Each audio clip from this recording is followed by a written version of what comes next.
The circular saw is a perfect tool for cutting down plywood and other large sheet goods. The challenge comes in when you have to make a narrow rip cut along the edge of the plywood.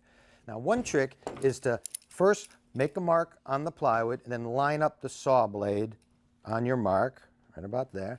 Then take a pair of locking pliers and clamp them right onto the saw shoe up against the edge of the plywood, just like that. And now when you go to make the cut, you simply guide the pliers along the edge of the plywood and you get a nice, straight, accurate cut.